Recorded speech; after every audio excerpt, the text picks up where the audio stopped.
Assalamualaikum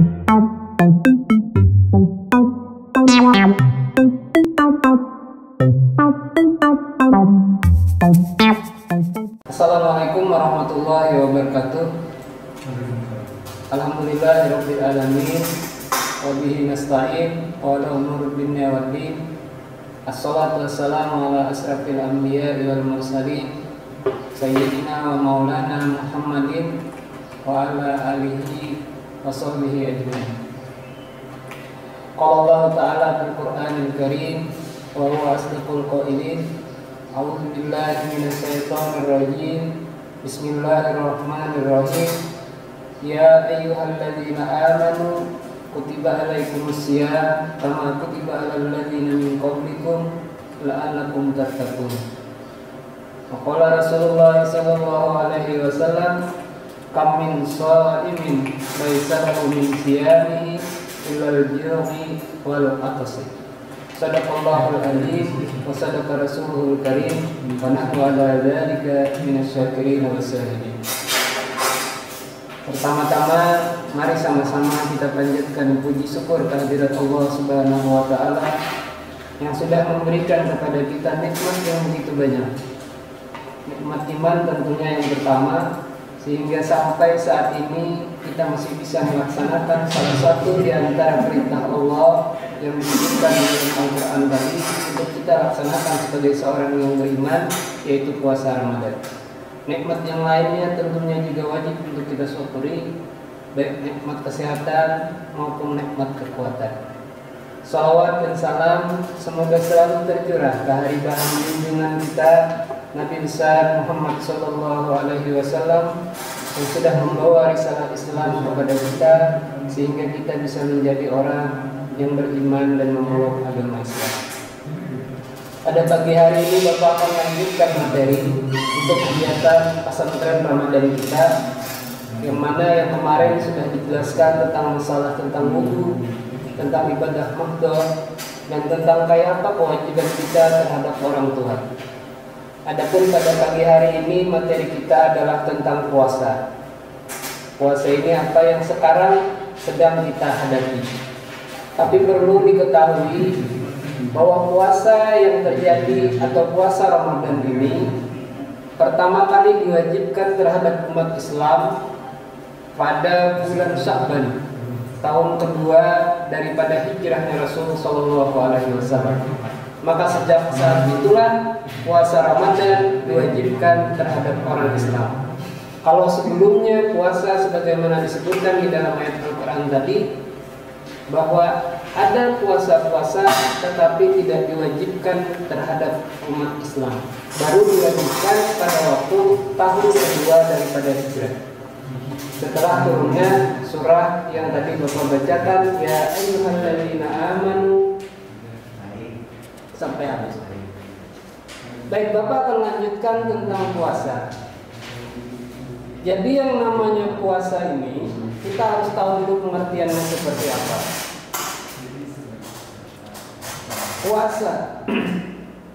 Puasa ini adalah merupakan rukun Islam yang keempat di dalam susunan rukun-rukun Islam. Puasa ialah menahan diri dari sesuatu yang membatalkan puasa, mulai dari terbit fajar sampai terbenam matahari dengan syarat dan rukun-rukun tertentu. Jadi yang namanya puasa itu adalah menahan diri. Menahan diri artinya kita harus bisa menahan apapun yang menyebabkan puasa kita itu batal. Sehingga di dalam hadis Nabi yang Bapak sebutkan tadi, kam min sha'imin laisa lahu min siyamihi illal ju'i wal atasi. Banyak orang yang puasa tetapi karena cuma menahan dirinya daripada haus dan minum, daripada haus dan makan, maka yang didapatnya pun adalah cuma mendapatkan haus dan cuma mendapatkan lapar. Tetapi keutamaan daripada puasa itu sendiri tidak didapatkan karena kebiasaannya cuma menahan dari yang tersebut. Padahal banyak hal-hal yang membatalkan puasa yang apabila itu dilakukan maka puasanya bisa menjadi batal, atau tidak batal tetapi puasanya tidak berpahala sama sekali. Itu adalah pengertian puasa. Jadi yang perlu diingat, puasa itu menahan diri dari hal-hal yang membatalkan puasa, mulai daripada terbit matahari sampai tergelincir matahari. Syarat-syarat wajib puasa. Jadi orang puasa itu ada syarat-syarat wajibnya. Kalau syarat ini ada pada kita, berarti kita wajib melaksanakan puasa. Tapi kalau syaratnya tidak ada, berarti kita boleh tidak puasa. Apa syarat-syarat tersebut? Yang pertama, Islam. Berarti kalau ada orang yang bukan beragama Islam, dia makan dan minum di pinggir jalan, itu tidak apa-apa, karena dia tidak termasuk orang yang wajib untuk mengerjakan puasa. Itu yang pertama. Yang kedua, syarat wajib mengerjakan ibadah puasa itu adalah balik.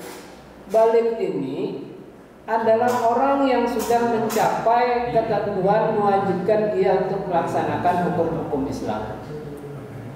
Bagi seorang laki-laki, balik ini bisa ditandai dengan bermimpi, keluar air mani. Sedangkan bagi seorang perempuan, balik ini ditandai dengan datangnya haid.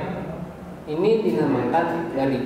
Kalau sudah balik mencapai seseorang, maka dia juga termasuk wajib untuk mengerjakan ibadah puasa. Jadi yang tadi pertama Islam, yang kedua balik, yang ketiga berakal sehat. Orang yang tidak memiliki akal, maka orang ini tidak wajib untuk melaksanakan ibadah di bulan puasa. Jadi kalau misalnya ada tiga ini terkumpul dalam diri kita, kita tidak boleh tidak, kita tetap wajib melaksanakan ibadah puasa. Islam, balik, berakal sehat. Dan syarat wajib yang keempat adalah puasa mengerjakan puasa. Jadi apabila kita ini puasa mengerjakan puasa, maka kita wajib juga mengerjakan ibadah puasa. Jadi orang yang disyaratkan wajib untuk mengerjakan ibadah puasa itu ada 4. Yang pertama, agamanya Islam. Karena yang namanya puasa ini ada juga yang tidak Islam tapi tidak ada nilainya. Kemudian yang kedua, balik. Yang ketiga, berakal sehat. Dan yang keempat, puasa mengerjakan puasa. Jadi yang namanya puasa ini, yang namanya puasa ini tiada wajib puasa bagi orang yang tidak ada puasa pada dirinya disebabkan karena tua. Jadi orang yang sudah tua renta itu tidak wajib mengerjakan puasa. Yang kedua, ada orang yang sakit, yang sakitnya itu tidak ada harapan untuk sembuh dan bisa membahayakan jiwanya, itu juga namanya tidak puasa. Orang ini tidak wajib untuk mengerjakan ibadah puasa. Jadi orang tua, orang sakit juga termasuk ke dalam orang yang tidak puasa. Berarti walaupun tiga ada, orangnya Islam, orangnya balik, orangnya berakal, tetapi dia tidak puasa, maka dia tidak wajib untuk mengerjakan ibadah puasa. Makanya pesan Bapak, apabila kita bertemu dengan seseorang, kemudian orang itu tidak melaksanakan ibadah puasa, jangan langsung mengatakan orang itu tidak baik. Kita sangka baiknya, bisa aja yang 4 ini tidak terpenuhi satu tidak terpenuhi, maka dia tidak wajib untuk melaksanakan ibadah puasa. Jadi boleh untuk tidak puasa. Orangnya beragama Islam tapi belum balik, karena kan tidak puasa, tidak apa. Orangnya Islam, orangnya sudah dewasa, berarti balik, tapi orangnya tidak berakal sehat, berarti juga tidak wajib melaksanakan ibadah puasa. Orangnya Islam, orangnya balik, orangnya berakal sehat, tetapi orangnya kada puasa. Kita kan kada tahu, siapa tahu orang itu isi penyakit jantung atau bisi penyakit yang apabila dia tidak mengkonsumsi sesuatu sampai dengan setengah hari dia akan membahayakan jiwanya, maka orang ini dikategorikan orang yang tidak puasa untuk melaksanakan ibadah puasa. Berarti dia boleh tidak berpuasa. Jadi itu syarat-syarat wajib mengerjakan ibadah puasa. Yang kemudian syarat sah puasa. Kalau tadi syarat wajib, kalau ini syarat sah. Puasa dikerjakan tetapi tidak sah.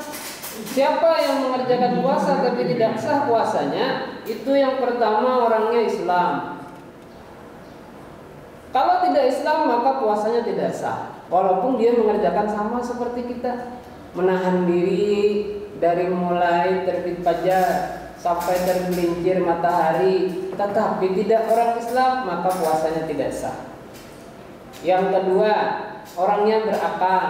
Kalau tidak berakal, walaupun dia mengerjakan puasa sama seperti kita, maka puasanya juga tidak sah. Yang ketiga, tahu waktu puasa.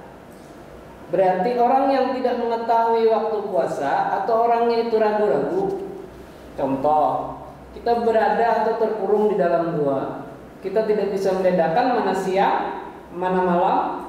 Cuma ragu-ragu ini kira-kira siang, ini kira-kira malam, maka puasanya juga sama tidak sah, karena tidak ada kepastian. Makanya puasa itu perhatikan benar-benar tanda-tanda, apalagi kita yang berada di daerah perkotaan. Ada sirena, ada azan maghrib, ada azan subuh. Jangan sampai belum maghrib, misalnya jam 6, kemudian kita lari ke masjid, kita azan sendiri. Ada orang yang bangun tidur gara-gara kita azan, kemudian orang berbuka, maka kita akan mendapatkan dosa, karena perbuatan kita menyebabkan orang mengira itu waktu berbuka puasa.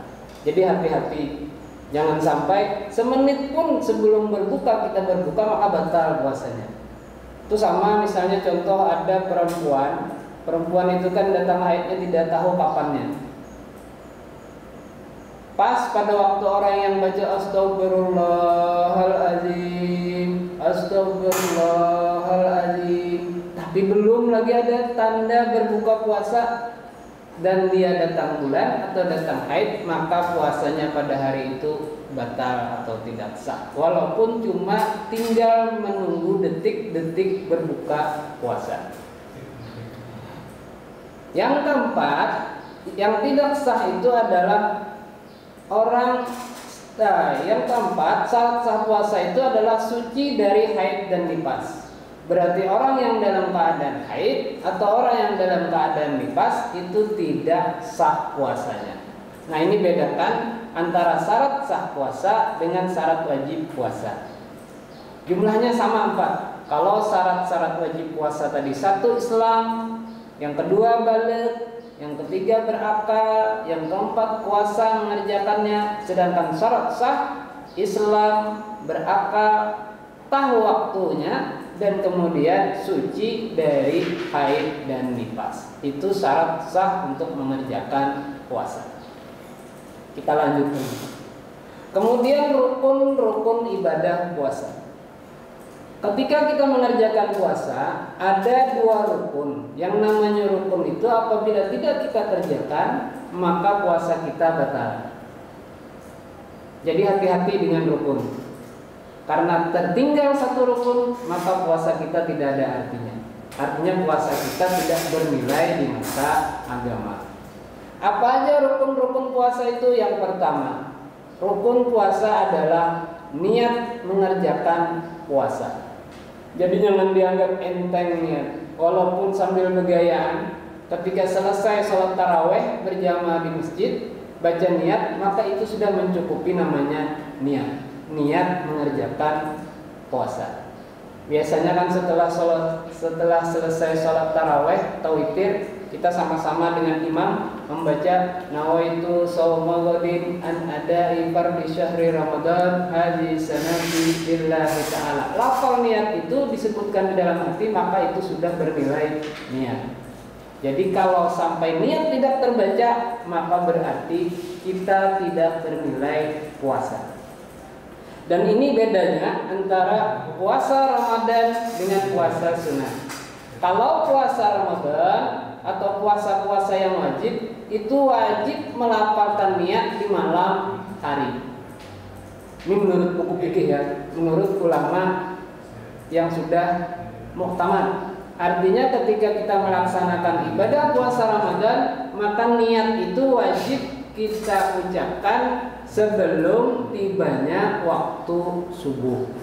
Berarti harus dihafalkan niatnya. Makanya di dalam ulama itu ada yang menyebutkan di hari pertama bulan Ramadan kita boleh melafalkan niat dengan niat sebulan penuh, dengan catatan dan niat kalau kita ketinggalan membacanya di hari-hari berikutnya, maka niat yang sebulan penuh itu terpenuhilah niat kita. Tapi kalau itu tidak kita baca, maka kita wajib tetap mengerjakan membaca niat di setiap malam. Itu rukun yang pertama. Jadi jangan sampai kelupaan niat. Nanti kita bahas masalah niat ini. Yang kedua, rukun puasa itu menahan diri dari segala yang membatalkan puasa. Jadi apapun hal-hal yang berkaitan dengan bisa membatalkan puasa, itu termasuk perbuatan yang bisa membatalkan puasa selain daripada rukun yang namanya niat. Apa aja ini banyak sekali. Nanti ada disebutkan di belakangnya. Bapak lanjutkan. Apabila puasa fardu seperti puasa bulan Ramadan, puasa nazar, puasa kafarah, puasa mengqadha, wajib meletakkan niat itu di waktu malam hari. Jadi ingatkan, puasa-puasa yang hukumnya wajib itu meletakkan niat adalah di malam hari sampai batas waktu subuh tiba. Dan wajib menentukan puasanya. Tidak boleh puasanya tidak disebutkan. Misalnya sahajaku berniat puasa wajib esok hari, maka tidak sah itu. Kenapa tidak sah? Karena kita tidak tahu puasa wajib apa. Jadi wajib disebutkan sahajaku puasa esok hari fardu bulan Ramadan, berarti puasa Ramadan. Sahajaku niat esok hari puasa nazar, berarti puasa nazar.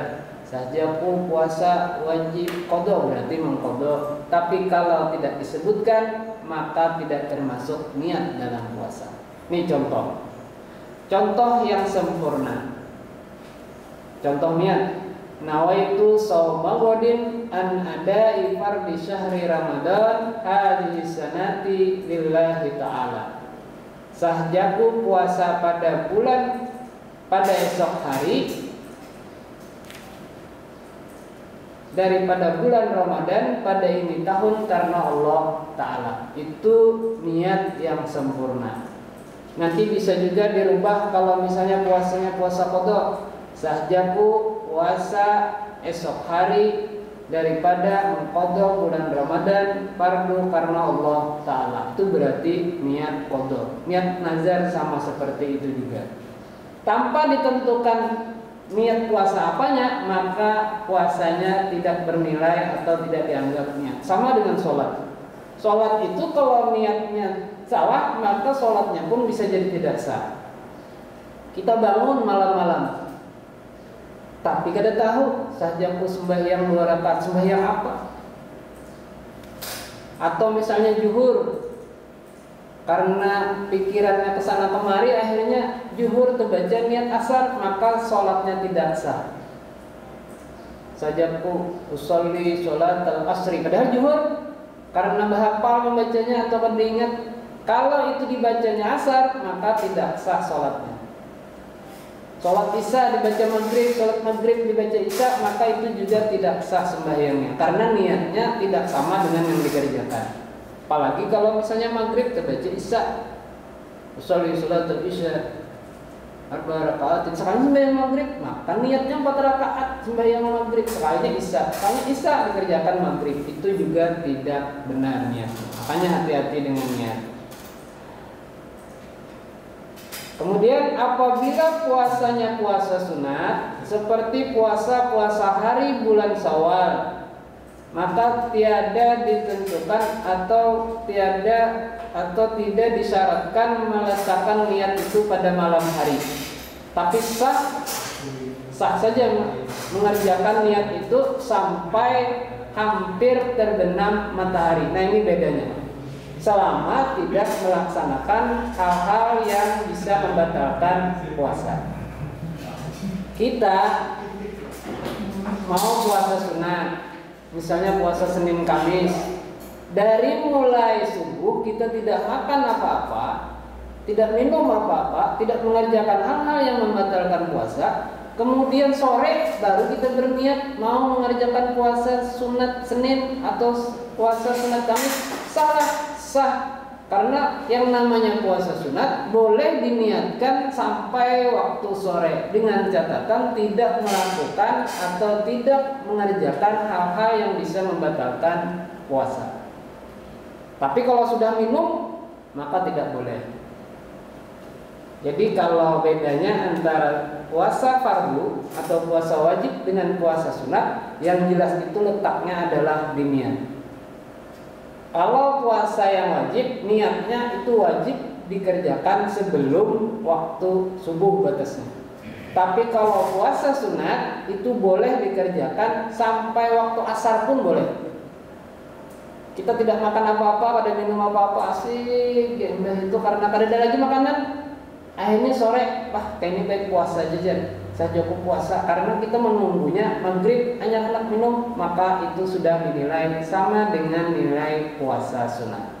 Jadi itu bedanya. Tapi kalau puasa Ramadan tidak boleh.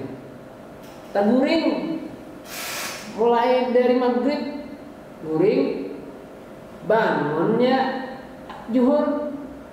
Biar kayak apalagi kalau belum membaca niat, maka tidak ada nilai puasa baginya. Karena ada di mana? Mandak niat. Padahal niat termasuk rukun. Itu bedanya antara puasa sunat dengan puasa yang fardu. Jadi Bapak berpesan buat anak-anak, jangan disepelekan masalah niat ini. Karena niat ini yang menentukan nilai daripada ibadah puasa kita. Kayak apakah caranya biar koler benar bangun? Malas benar bangun subuh karena mengantuk benar. Bangun setumat, baca niat kalau belum membaca niat. Karena kalau ketinggalan baca niatnya, biar makan ikan banyak benar, tetap ada artinya puasa karena tanpa niat. Makan banyak benar subuh supaya tahan. Ternyata niat kada ingat, kayak apa ini? Kalau niat tidak ingat maka puasanya tidak sah. Jadi hati-hati dengan niat. Makanya biasanya kalau kita itu mengerjakan tarawih pertama di langgar atau di musola, imam itu akan pimpin baca niat yang dikerjakan selama 1 bulan penuh. Sajaku mengerjakan puasa sebulanan pada ini tahun, fardu atasku karena Allah Ta'ala. Kalau niat itu sudah dibaca di hari pertama, seandainya tertinggal nanti di tengah-tengah, kita tidak ingat atau lupa mengerjakannya, maka puasa kita tetap ada nilainya. Karena di pertama kita meletakkan niat sebulanan. Tapi kalau ini tidak kita lakukan, maka pekerjaan kita adalah setiap hari kita wajib untuk berniat. Mau di tengah boleh aja, di tengah-tengah sudah hari yang ke-11 atau hari ke-12 hendak berniat sebulanan, tidak bisa lagi. Niat yang sebulanan itu letaknya adalah di hari pertama puasa, tidak di hari di tengah-tengah. Itu tentang niat. Jadi bedakan antara niat di waktu fardu sama niat pada waktu sunat. Atau misalnya kamu hendak mengqadha puasa tapi kada ingat bangun. Jadi yang namanya niat itu walaupun diucapkan di dalam hati, misalnya kan ada perempuan yang kebetulan datang haid setelah Ramadan tiba, kemudian di bulan Syawal malam itu ada terpikirkan esok apa hendak puasa nih, puasa qadha. Itu sudah namanya niat. Cuma wajib diletakkan di malam hari. Tapi kalau meletakkan itu imbas sudah sholat subuh, kada jual makanan jadi jarum baik puasa, itu tidak bisa menjadi puasa qadha. Kenapa? Karena sudah diniatkan setelah sholat subuh, berarti itu tidak niat malam. Jadi itu ya bedanya antara niat yang fardu dengan niat yang sunnah. Karena niat ini banyak orang yang tersalah mengartikan niat begitu tidak ada lagi makanan, kemudian dilanjutkan dengan niat, padahal itu puasanya puasa qadha, maka tidak bisa itu menjadi syarat puasa. Kita lanjut dulu. Yang membatalkan puasa. Banyak hal-hal yang membatalkan puasa. Yang Bapak baca ini diantaranya saja. Hal-hal yang membatalkan puasa itu yang pertama, datang haid atau nifas. Ini khusus untuk perempuan. Apabila perempuan itu datang haid atau nifas, maka puasanya menjadi batal. Sama contohnya kayak kemarin disebutkan oleh Ustaz Firman, itu masalah sembahyang. Kalau misalnya sembahyang Isya sudah 4 rakaat, sudah duduk antara 2 sujud yang terakhir, sudah membaca at-tahiyyatu tapi belum salam, kemudian dia mengeluarkan angin atau berkantut, maka sebelum mengucap salam sholatnya menjadi batal. Sama dengan puasa. Apabila datang haid, datangnya itu adalah sebelum ada tanda berbuka, maka puasanya pun juga menjadi batal.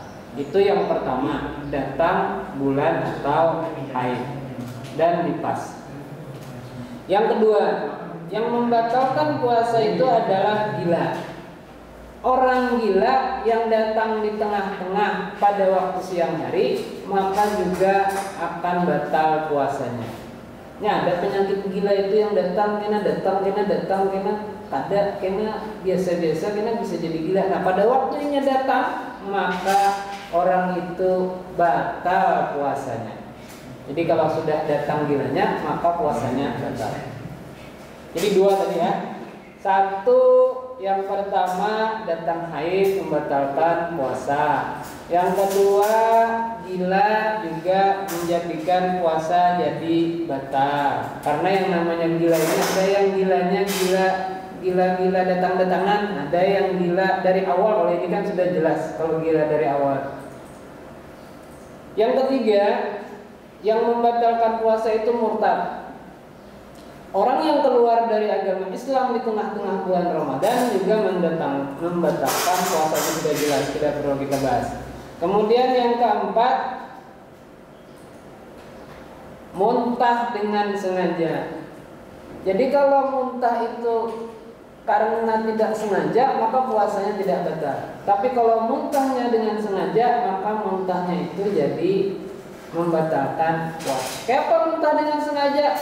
Tangan dicalupakan ke muntung, akhirnya muntah, atau dibuka-buka mulutnya, atau kerancakan berkumur-kumur, akhirnya muntah. Itu juga bisa membatalkan puasa apabila sengaja mengerjakannya.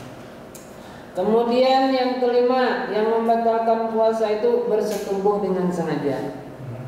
Apabila ada suami istri yang bersetubuh dengan sengaja, maka juga membatalkan puasa.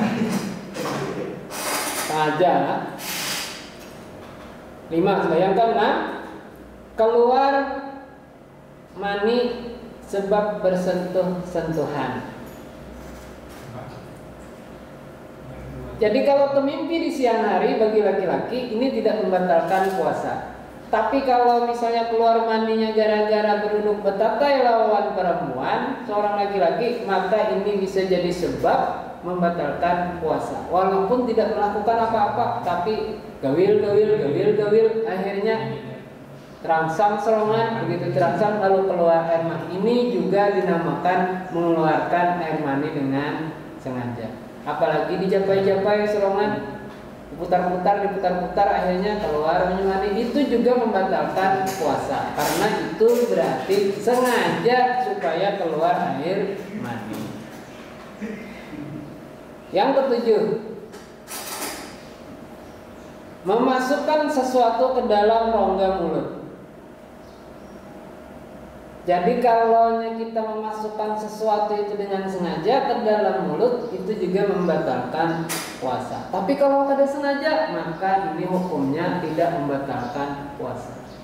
Kawan begayaan, kita lagi guring, dimasukkan dalam muntung kita baju, tak ajub kita terisap, maka pada waktu terisap itu hukumnya tidak membatalkan puasa. Yang berdosa siapa? Kawan kita, karena sudah tahu kita puasa dimasukkan air ke dalam mulut. Atau makanan Kalau tidak sengaja juga boleh. Biasanya ini terjadinya adalah di awal-awal bulan Ramadan.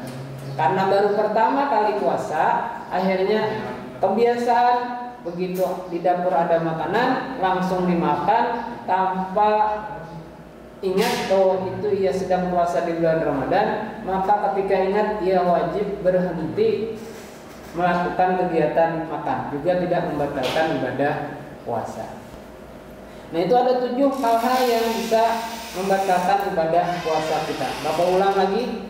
Yang pertama, datang haid atau nifas. Ini menyebabkan puasa batal. Yang kedua, gila, juga bisa menjadi sebab puasa batal. Yang ketiga, murtad. Yang keempat, muntah dengan sengaja. Yang kelima, bersetubuh dengan sengaja. Yang keenam, keluar mani sebab bersentuh-sentuhan. Yang ketujuh, memasukkan sesuatu ke dalam rongga mulut dengan sengaja. Jadi kalau yang 7 ini kita kerjakan, maka ibadah puasa kita menjadi batal. Kita lanjutkan sunat-sunat puasa. Puasa itu ada sunat-sunatnya yang apabila kita kerjakan, maka puasa kita akan bertambah nilainya di hadapan Allah, atau pahalanya akan berlipat ganda. Ini namanya sunat. Jadi yang sunnah-sunnah ini bagus dikerjakan untuk menambah pahala yang kita dapatkan di bulan Ramadan. Di antara sunnah-sunnah di bulan Ramadan, menyegerakan berbuka jika yakin sudah terbenam matahari. Jadi kalau sudah yakin masuknya atau berbunyinya atau ada tanda bahwa sudah dibolehkan untuk berbuka puasa, maka segerakanlah berbuka, karena ini sunnah. Apabila ini dikerjakan, maka kita akan mendapatkan pahala sunnah. Jangan dilambat-lambatkan kalau sudah ada tanda bahwa puasa sudah ada tanda berbuka. Biasanya kan di tempat kita ada sirene yang berarti kalau sudah berbunyi sirene seperti itu, maka puasa kita sudah boleh kita batalkan. Itu yang pertama. Jadi ingatkan ya, kalau sudah ada sirene, jangan lagi kesana kemari berjalan, mentang-mentang sudah ada tanda berbuka, kayak penguatnya aja lagi awak. Modelnya tahan puasa sampai semingguan, kolor tapi melihat-lihat ke makanan, itu salah. Yang benar itu kalau sudah ada sirene, segeralah untuk berbuka. Asal jangan hanya asal mendengar sirene sudah. Nah, itu maka itu nyata sudah kada boleh. Kemudian yang kedua, yang disunat-sunat dalam puasa ini adalah berbuka dengan tamar atau kurma. Jadi dibiasakan karena Nabi itu biasanya berbuka dengan kurma. Jadi kita pun mengikuti jejak Nabi juga mendapat pahala sunat, yaitu dengan berbuka memakai kurma. Apalagi sekarang kurma itu murah-murah aja harganya. Larang es krim pada kurma. Ada yang 10.000 kurma, ada yang 20.000 kurma. Pokoknya asal kurma dengan niat mengikuti yang diperintahkan oleh Nabi atau mengikuti yang dilakukan oleh Nabi, maka kita mendapatkan pahala sunat. Pun bayar kada bisa makan kurma, kada nyaman nyatai, kada nyaman kita nukar kurma yang murah benar. Cobai tukar kurma yang agak larang. Atau kada usah disambat, kada nyaman, pokoknya makannya seadanya dulu, biar sedikit asal terasa kurma, maka akan mendapatkan pahala sunnah. Kemudian yang ketiga, tadi 2 sudah sunnahnya lah. Yang ketiga, membaca doa sesudah berbuka. Jadi ini tolong dicermati Bapak, tiap bulan Ramadan kalau misalnya kita pesantren Ramadannya di sekolah yang tatap muka, Bapak akan jelaskan ini bahwa membaca doa sesudah bukan sebelum, ya biasanya kesalahan kita. Sebelum kita berbuka kita membaca Allahumma lakasumtu wa bika amantu wa ala rizqika aftartu bi rahmatika ya arhamar rahimin. Doa ini menurut di dalam riwayat Nabi adalah doa yang dibaca kalau sudah berbuka, walaupun cuma seteguk air. Makan belum kurma, dia sebiji kah, atau setengah biji kah, atau seperempat biji kah, atau minum